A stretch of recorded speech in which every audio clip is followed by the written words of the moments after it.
Queremos saludar a toda la iglesia preciosa en línea que se reúne siempre con nosotros. Es un honor poder estar en la casa del Señor. ¿Estamos listos para la palabra?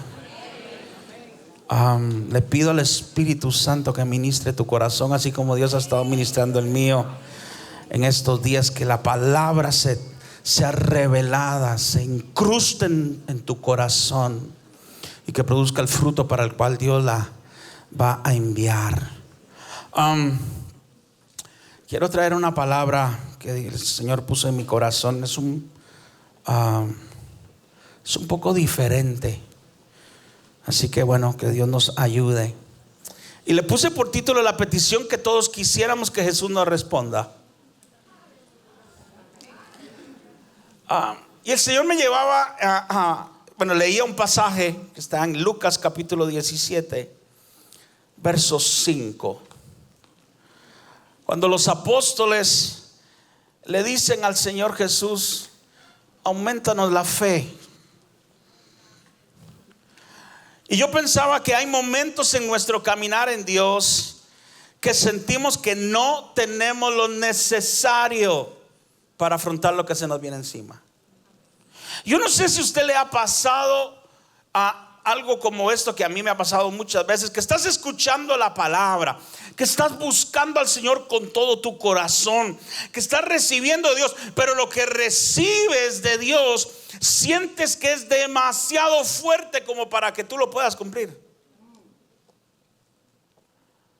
Sientes tal vez que no tienes el grado de carácter espiritual o la fe y te sientes culpable. ¿Le ha pasado a alguno o solo a mí?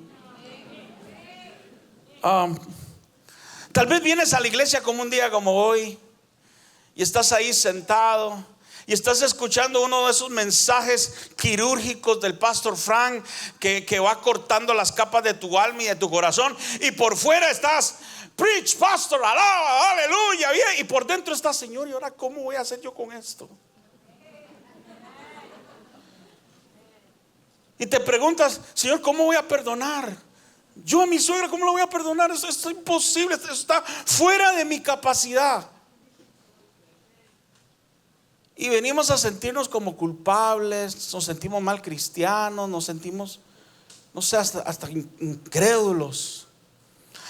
Pero sabe, el Señor me decía que todos hemos pasado por ese camino. En mi tierra hay un dicho muy popular que dice: al mejor mono se le cae el zapote. Yo no sé si usted lo captó, pero lo que quiere decir es que hasta al más bueno, al más ¿qué sería? Ayúdeme, pastor Luis. Al más espectacular, en algún momento se le viene abajo todo lo que creía que podía realizar. Y lo que el Señor me llevaba es que también los discípulos no escaparon de eso. Mire, si a los discípulos le pasó, ¿por qué no nos va a pasar a nosotros? Y hay un momento, hay un punto que quiero llevarte en estos minutos que tengo, que el Señor me dé la gracia para llevarte en ese proceso. Mire, el Espíritu Santo me decía: todos estamos en un proceso donde Dios va a esculpir un carácter, pero Dios te va a llevar a que tú veas lo que Él ve de ti, y muchas veces te vas a sentir que no tienes lo necesario para alcanzarlo. Pero Dios va a demandar fe en el proceso para que creas que lo vas a ver. Y te dije que a los apóstoles les pasó allá en Lucas 17, capítulo 5. Un día a los discípulos, ya tal vez un poco agobiados, le dijeron: Señor, dice ahí el verso 5, si me lo ponen en pantalla. Le dijeron los apóstoles al Señor: aumentanos la fe. Y cuando yo leía eso me hacía la pregunta: ¿por qué los discípulos pidieron esto a Jesús? ¿Será que en algún punto se les bajó la fe, o la perdieron, o se les quedó corta? ¿Qué fue lo que pasó? ¿Qué llevó a los discípulos a hacer esa petición a Jesús? ¿Qué desencadenó en ellos que se dieran cuenta que les faltaba fe? Ahora quiero darte el contexto, quiero llevarte por ese contexto. ¿Sabes? Jesús pasó 3 años preparando a sus discípulos. Fue un proceso intenso para una tarea poderosa que les esperaba. Y el Espíritu Santo me decía, y recibe esta palabra de Dios para ti. Estoy convencido, estoy persuadido de que viene un tiempo de preparación intensa para tu vida, para la mía. Dios nos va a meter en un proceso intenso donde el respaldo del cielo, la gracia, el poder será mayor, pero donde Dios necesita trabajar en tu carácter, en tu estatura espiritual. Tienes que comprender que para la asignación y el propósito que viene para tu vida necesitas crecer en estatura espiritual. El Señor me decía antes, y apúntalo ahí, antes de la manifestación siempre viene la preparación. Antes de que Dios te envíe, siempre te va a afirmar. Jesús fue intencional en enseñar, en impartir, en afirmar a sus discípulos en cada palabra que tenía que calar en su corazón para formarlos para la tarea. Cada palabra, cada enseñanza tocaba la fibra de sus discípulos, tocaba la carne, rompía una estructura de mentalidad en ellos, quebraba un pensamiento religioso. Y aquí quiero hacer un paréntesis. Cuando Dios te mete en un proceso, tienes que entender que la palabra va a producir en tu vida 5 cosas. La palabra primero te va a confrontar con la grandeza de Dios. Lo segundo que la palabra va a hacer en tu vida es que te va a confrontar con tu mal proceder, con tu pecado, con tu debilidad. Lo tercero que hace la palabra es que va a alimentar tu fe para que creas y camines. Lo cuarto que hace la palabra es que te empodera para hacer lo que antes era imposible que hicieras. Y lo quinto que hace la palabra en tu vida, en ese proceso de formación, es que te va a dar el carácter, la madurez, te va a hacer crecer en el carácter para que puedas ir por más. Pero el Señor me decía que hay gente que se queda estancada en el segundo proceso de la palabra. La palabra los confronta con el Señor. Se vienen y dicen, wow, gracias Dios, qué lindo. La palabra viene, los confronta con su mal actuar, y ahí es donde empieza el problema. Y se empiezan a desanimar, empiezan a creer que es imposible, viene la culpabilidad y se quedan estancados ahí. Y el Señor me decía, tú no te puedes quedar en el segundo proceso, porque después que la palabra te confronta, te va a capacitar para que te levantes. No te quedes corto en lo que piensas de ti mismo. Créele al Señor que con todo y lo que crees de ti mismo, Dios lo va a hacer. Ahora sí quiero llevarte al ejemplo del proceso en los discípulos, que no es muy diferente al tuyo y el mío. ¿Saben? Encontramos a Jesús que en esos momentos, cuántos episodios Jesús estaba enseñando, y era una oportunidad para instruir a los apóstoles en algo que ellos debían que aprender. Por ejemplo, allá en Lucas 11 vemos cómo el Señor toma uno de esos momentos donde las multitudes se venían y querían escuchar a Jesús, y Jesús aprovechaba para traer una instrucción a sus discípulos. Y ahí en Lucas 11:33, por ejemplo, viene esa enseñanza donde Jesús le va a impartir a sus discípulos la importancia de cómo ven. Y ahí en el verso 33 del capítulo 11 de Lucas Dice que Jesús les enseña que nadie enciende una lámpara para luego esconderla y cubrirla en un cajón, sino que la lámpara debe alumbrar y llenar la luz. Y ahí en el verso 34 dice textualmente Jesús: la lámpara del cuerpo es el ojo. Cuando tu ojo es bueno, también todo tu cuerpo está lleno de luz. Pero cuando tu ojo es maligno, también tu cuerpo está en tinieblas. Mira, pues no suceda que la luz que hay en ti sea tinieblas. Así que si todo tu cuerpo está lleno de luz, no teniendo parte alguna de tinieblas, será todo luminoso, como cuando una lámpara, como cuando una lámpara, ¿qué dice? Se alumbra. Jesús les enseña a sus discípulos, como nos enseña a nosotros la palabra: cuídate cómo ves. Les enseña, dependiendo cómo veas, así será la luz que hay en tu interior. Lo que hay en tu interior siempre se irradia hacia afuera. Quizás en esa enseñanza había más de un discípulo que decía: ouch, esto me pegó a mí. Posteriormente a eso, acto seguido, Jesús entra a la casa de un fariseo que lo invita para argumentar. Este fariseo no quería escuchar de Jesús, quería ver cómo lo ponían mal. Pero Jesús, aprovechándose de estar en la casa del fariseo, vemos ahí en Lucas 12 que Jesús aprovecha y le da una impartición a sus discípulos y les dice, verso 1: en esto, juntándose por millares la multitud, tanto que unos a otros se atropellaban, comenzó a decir a sus discípulos primeramente: guardaos de la levadura de los fariseos, que es la hipocresía, porque no hay nada encubierto que no haya de descubrirse, ni oculto que no haya de saberse. Y ahí encontramos los famosos: ay de vosotros, fariseos, que dice Jesús. Ay de vosotros, que fariseos que piensan que por sus ritos van a ser escuchados. Y usted puede ahí leer todo lo que Jesús dice de cómo cuidarse de la hipocresía. Y yo me imagino alguno que otro de sus discípulos diciendo: uy, hoy el maestro vino afilado, sacó la espada y empezó a volar machete.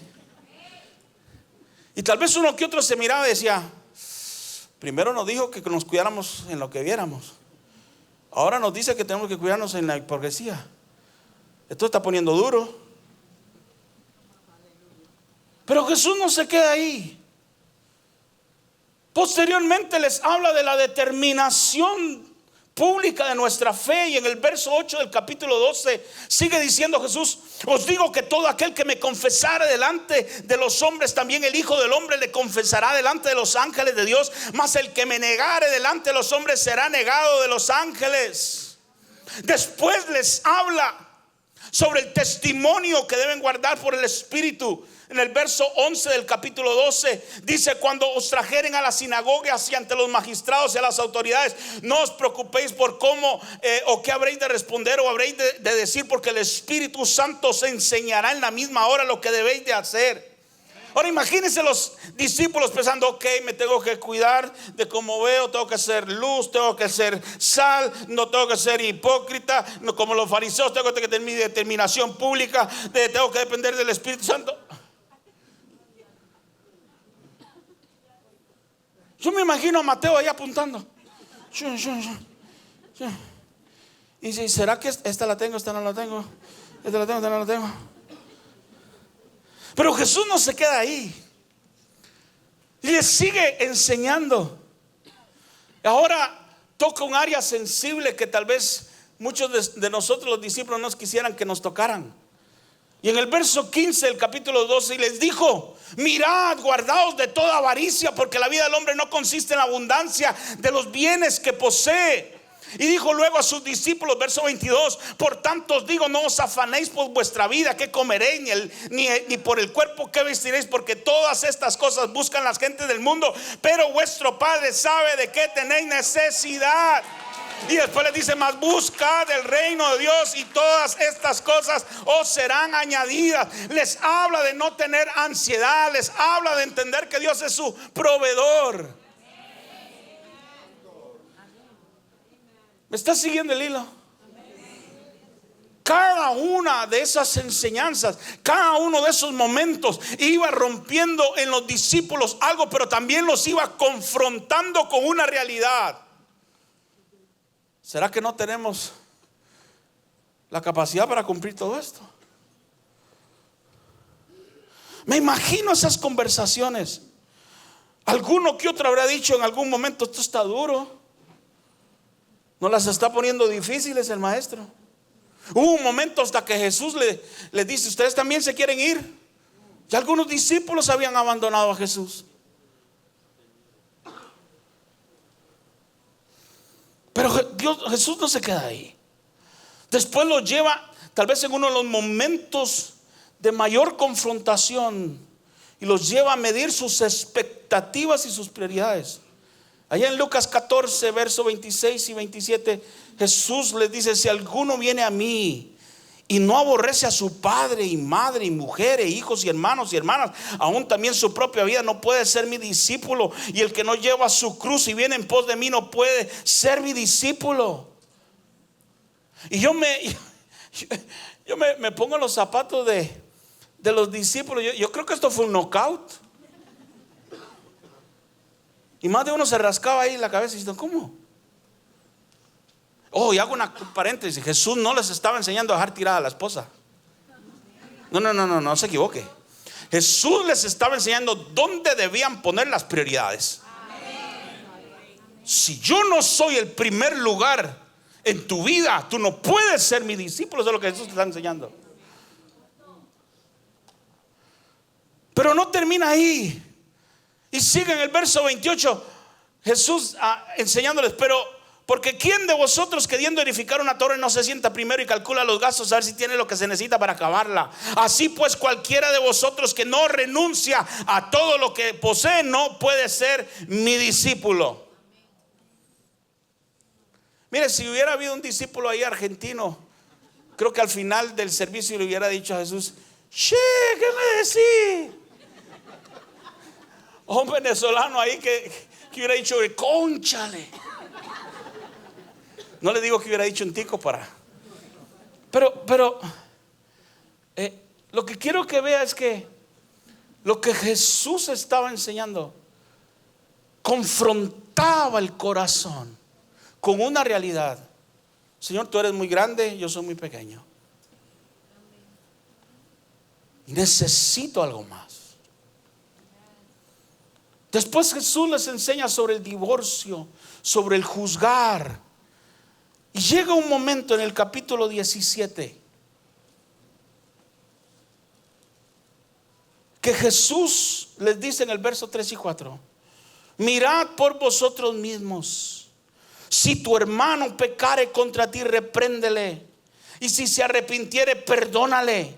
Y si 7 veces al día pecare contra ti y 7 veces al día volviere a ti diciendo: me arrepiento, perdónale. Y yo creo que a este momento fue el agua que se derramó en el cántaro.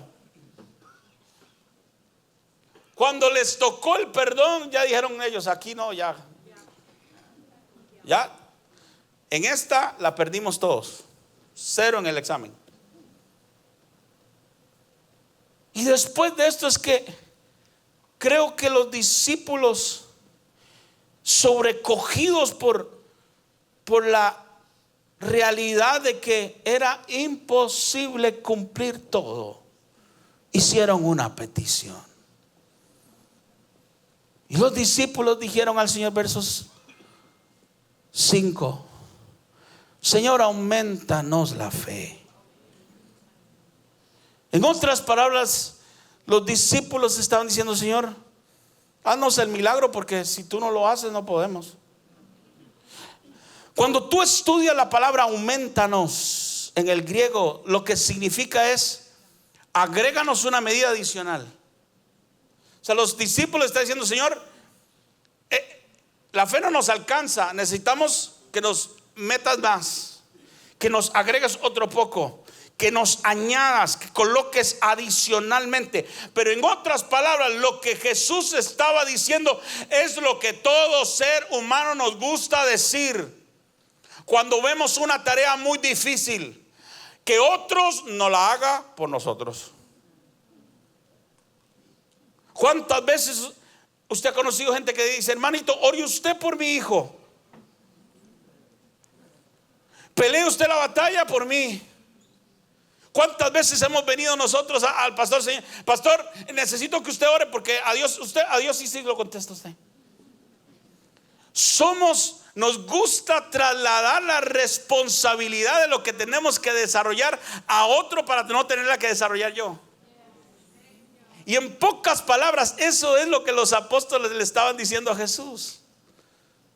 Estaban acostumbrados a que Jesús resolviera absolutamente todo. Y cuando se vieron con el agua hasta el techo, cuando se vieron sobrecogidos, la reacción natural fue: Señor, haznos el milagro, porque esto está difícil.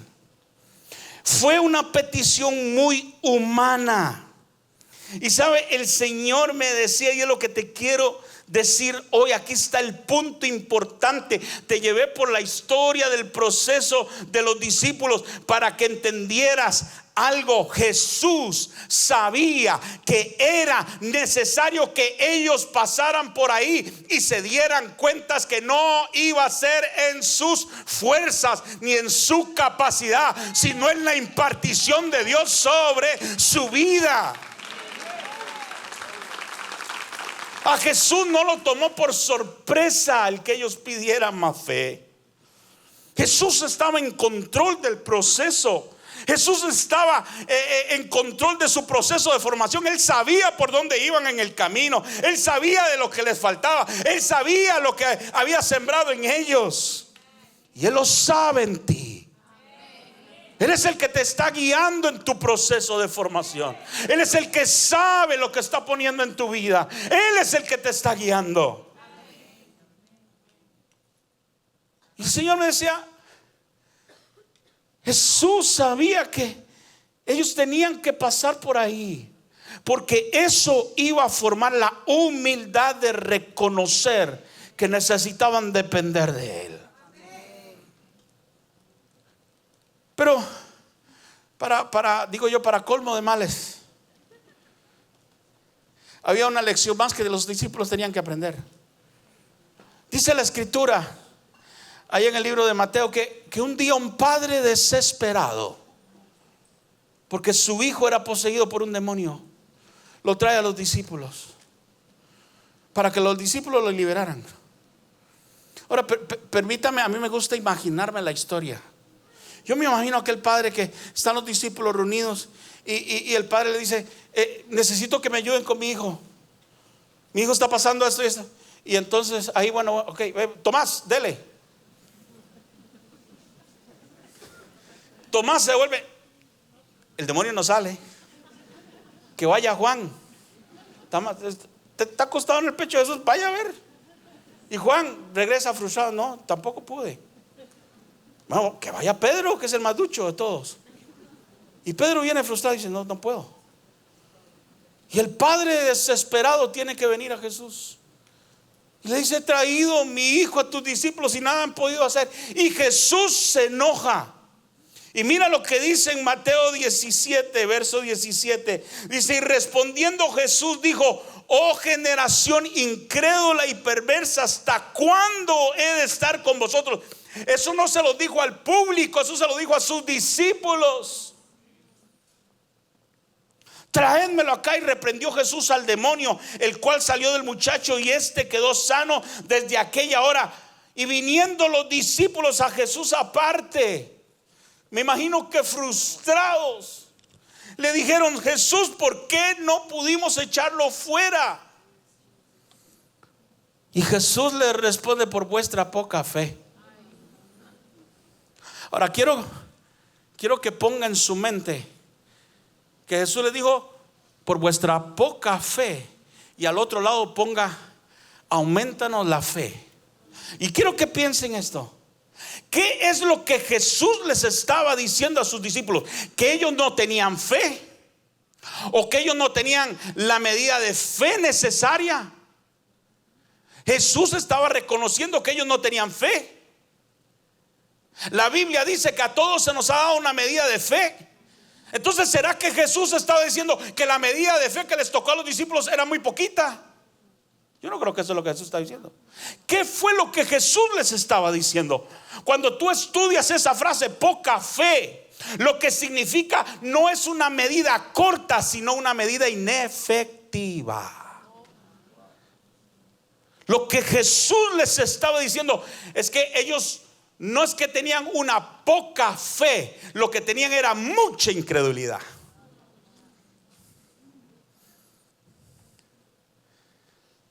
Lo que ellos tenían era mucha incredulidad, duda. Y eso hacía que su fe fuera ineficaz. Tenían una medida inefectiva. El problema no era la cantidad de fe. El problema era la cantidad de incredulidad. Cuando los discípulos se acercan pidiendo a Jesús que les añadiera más fe, en otras palabras, querían que Jesús resolviera su problema de incredulidad. ¿Vas captando? Ojo aquí. Jesús no les dijo a ellos que necesitaban que Él les agregara fe. Lo que Jesús les dijo es que ellos necesitaban poner en práctica la fe que ya tenían. Lo que Jesús les respondió, mire, tanto en Lucas cuando los discípulos le piden aumentanos la fe, como cuando les dijo a sus discípulos que ellos tenían poca fe, la respuesta de Jesús fue la misma. ¿Cuál fue la respuesta de Jesús? Jesús les dijo: si tuvieran fe como un grano de mostaza, dirían, en uno dijo a este monte, quítate y échate en el mar, y os obedecería. En Lucas le dijo, le dirían a este sicómoro, levántate y échate en el mar, y os obedecería. ¿Qué fue lo que les respondió Jesús? Jesús les dijo: dejen de estar pensando en la cantidad de fe y empiecen a creer en la fe que yo les he dado. Empiecen a creer que en esa fe ustedes van a hacer lo posible. Empiecen a creer y tengan la confianza que en lo que yo les dije, que lo que yo les he enseñado, si ustedes caminan con esa certeza, eso es suficiente.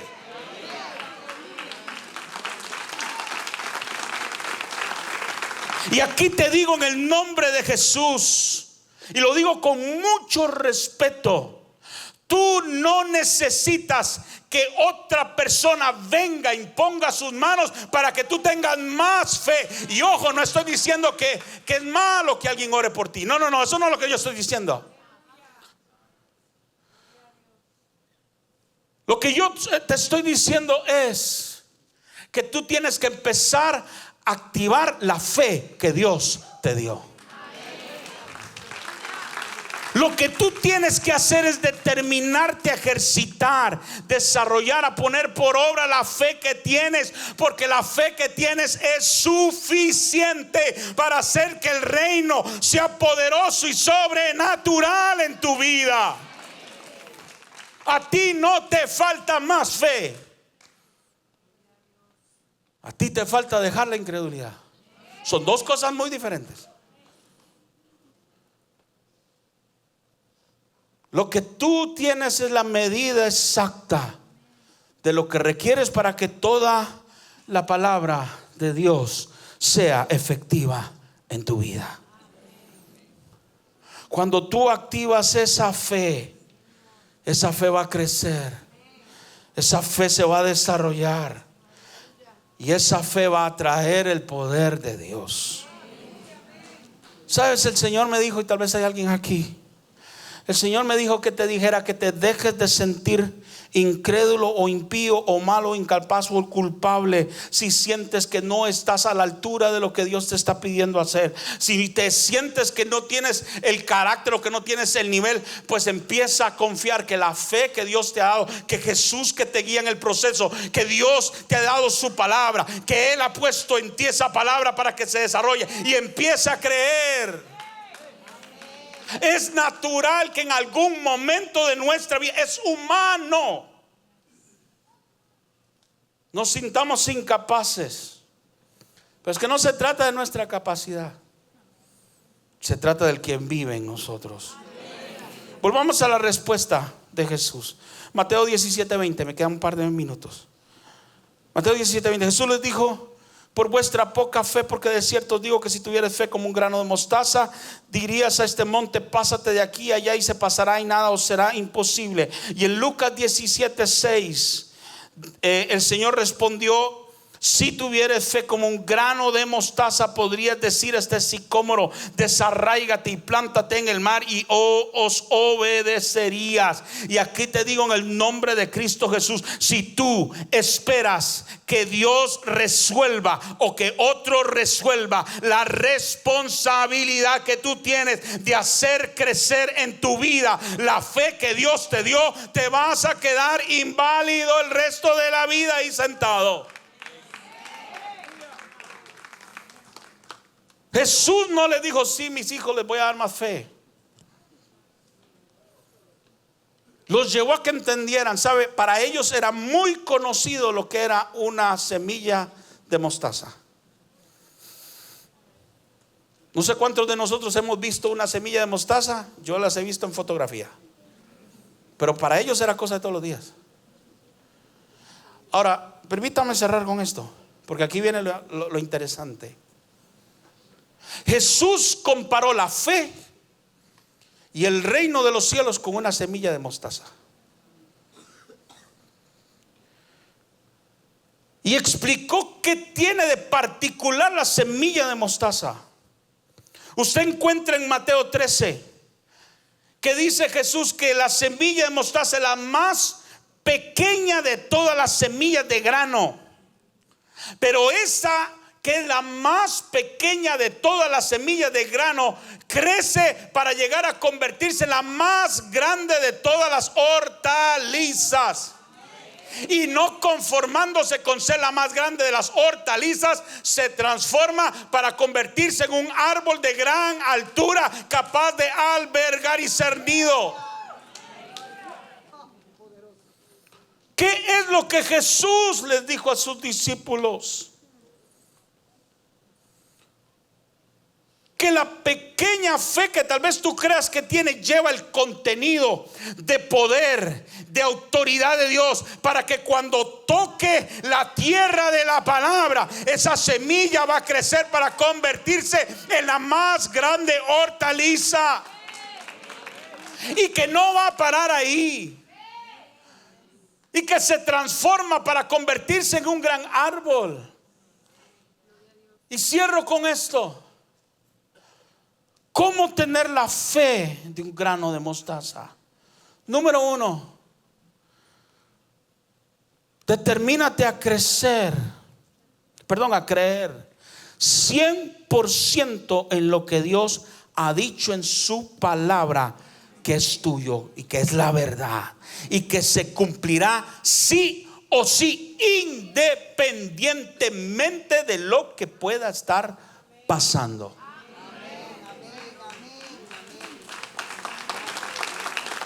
Si algo puedes hacer es creer al 100%. Deja de estar racionalizando la palabra, perdón. Mira, hay gente que cuando lee y dice la escritura que Jesús pagó el precio de nuestra sanidad, empiezan a racionalizar. Bueno, ciertos cánceres tal vez no, para ciertas personas tal vez no, y empiezan a racionalizar la palabra. Mira, tú déjale al Señor el veredicto y tú crees. Si dice ahí que Jesús pagó el precio de tu sanidad, tú crees solamente y deja que Dios decida. pero tú crees. Cree al 100%. Número 2, para tener la fe como la semilla del grano de mostaza, es creer al 100%. Y número 2, camina, actúa y habla para cumplir esa palabra que estás creyendo al 100%. Indistintamente de las circunstancias. Y lo tercero es que cuando tú crees al 100% y caminas, lo próximo que vas a tener que determinar es romper los límites para que esa palabra pueda hacer mucho más abundantemente de lo que tú pides, crees o entiendes. No le pongas límite. La semilla de mostaza no se deja limitar por nada. Y cierro en Marcos capítulo 9, 23. Jesús dijo a sus discípulos, cuando ya estaban entendidos, cuando ya estaban preparados, Jesús les dijo: si puedes creer al que cree, todo le es posible. Dale un aplauso fuerte, Señor. Dios, iglesia, Dios te va a llevar por un proceso intensivo de su palabra. Porque lo que viene para ti es grande. Pero Dios te va a repetir una y otra vez: si tuvieres fe como un grano de mostaza, vas a decirle a lo que se te ponga enfrente: quítate y échate en el mar. Y al que cree, todo le es posible y te será posible. Porque no depende de lo pequeño o grande o mediano o súper. No. Depende de lo que Él hace cuando tú tienes la fe para creer que Él lo puede hacer posible. Cierra tus ojos.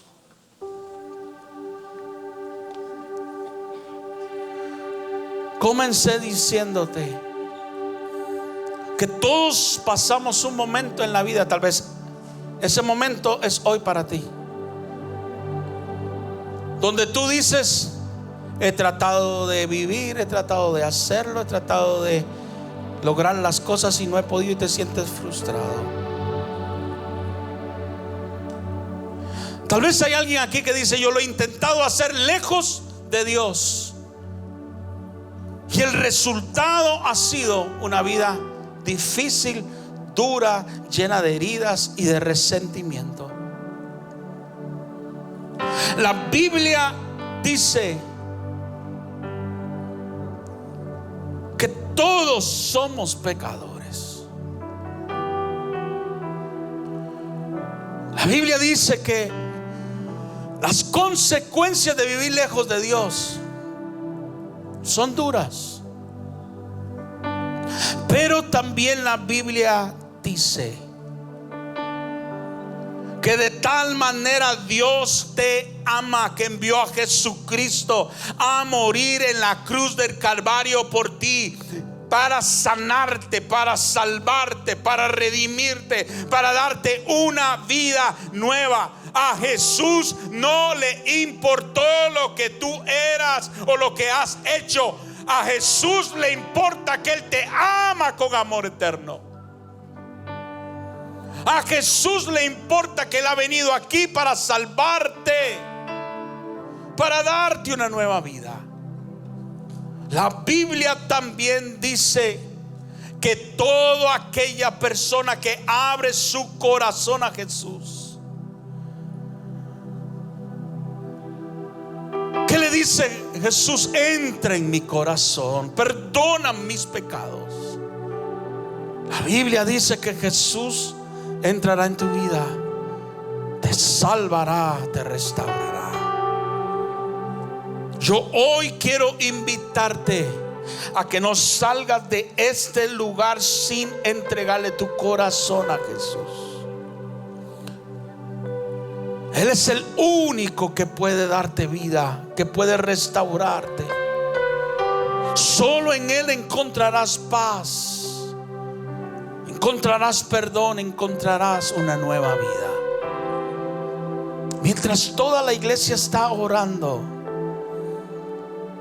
yo te voy a pedir que si tú hoy sabes que necesitas a Jesús en tu corazón, O tal vez hay alguien aquí que dice: yo le entregué un día a Jesús mi vida, pero me separé de Él, me aparté de Él y he vivido desordenado.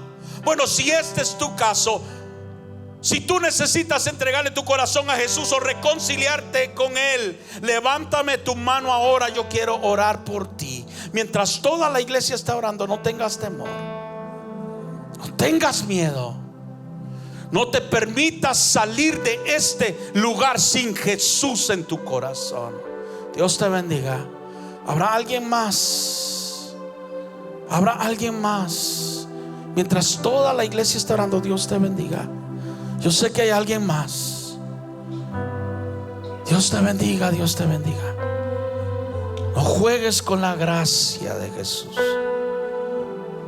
Todos los que levantaron su mano, yo les voy a pedir que se pongan sobre sus pies. Ponte sobre tus pies y ven aquí al frente. Ven aquí al frente. Quiero orar por ti, quiero orar por ti. No tengas miedo. Mientras toda la iglesia está orando, nadie te va a juzgar, nadie te va a mirar feo. No, aquí todos somos hijos perdonados. Así que ven. No tengas temor, no tengas temor, no tengas temor. Toda la iglesia orando, toda la iglesia orando. Mira, la religión nunca te va a poder dar la salvación. Solo Jesucristo. Si tú has estado atado a una religión y hoy el Espíritu Santo está poniendo en tu corazón que necesitas hacer un cambio, te digo, ven aquí al frente que quiero orar por ti. Si me están viendo allá en casa y tú dices: yo necesito a Jesús en mi corazón, levanta tus manos, ponte de pie, vamos a orar. Yo les voy a pedir que todos cierren sus ojitos y quiero que repitan esta oración conmigo de todo su corazón, con toda sinceridad. Van a decirle: Señor Jesús, quiero escucharlos. Vamos, dile: Señor Jesús, yo te pido perdón por mis pecados. Te abro mi corazón. Te pido que entres, me salves. Te reconozco como el Señor de mi vida y tomo hoy una decisión: caminar desde este día en adelante contigo y no separarme jamás. Acepto tu perdón. Hoy declaro que soy hijo o hija tuya. Gracias por amarme y gracias por salvarme. Dedico mi vida a ti en el poderoso nombre de Cristo Jesús. Amén. Amén.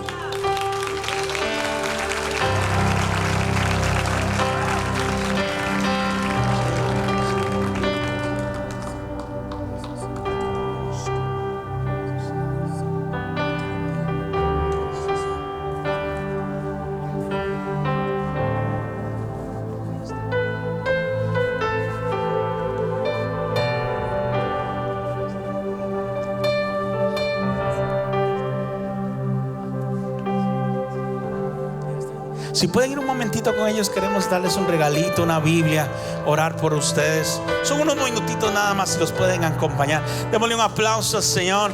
Si usted hizo esta oración allá en casita, escríbanos.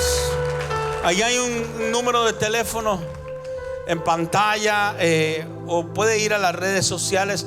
Déjenos saber que hizo esta decisión. Queremos enviarle un regalito y apoyarlo.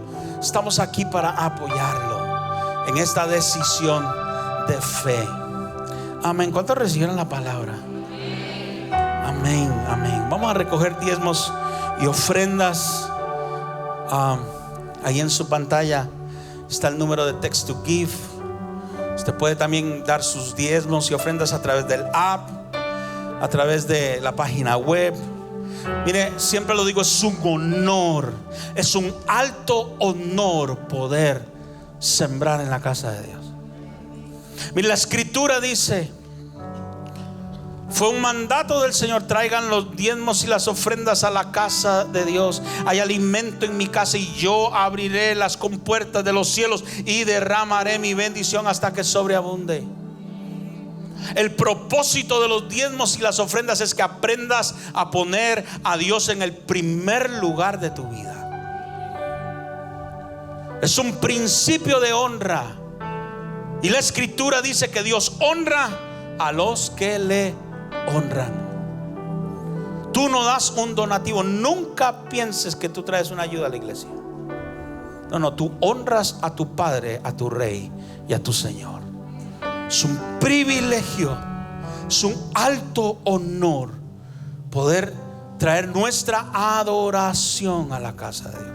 Así que levante ahí su diezmo y su ofrenda. Vamos a orar, vamos a consagrarlo. Padre, en el nombre de Jesús, Señor, gracias, gracias. Padre, no merecemos tanta bendición, tanta bondad, pero en tu gracia tú te places bendiciendo a tus hijos. Pero Padre, somos un pueblo obediente, que te ama, que te honra. Y con ese corazón, con un corazón agradecido, te damos a ti, Señor, dándote la gloria y dándote la honra, poniéndote en el primer lugar de nuestra vida. Te consagramos nuestra economía. Padre, oro por cada empresario, por cada emprendedor, por cada trabajador. Padre, haznos excelentes en lo que hacemos. Abre las compuertas del cielo, derrama tu bendición. Señor, trae ideas creativas, abre puertas de conexión, abre puertas de oportunidad. Padre, que tengamos la fe, la revelación y el discernimiento para entrar por esas puertas de oportunidad que tú vas a abrir. Pero que tengamos un corazón que nunca le haga caso a la avaricia, que siempre esté rendido a ti y te dé el honor en todo. Señor, bendice la economía de tu pueblo, de tus fieles, en el poderoso nombre de Cristo Jesús. Amén.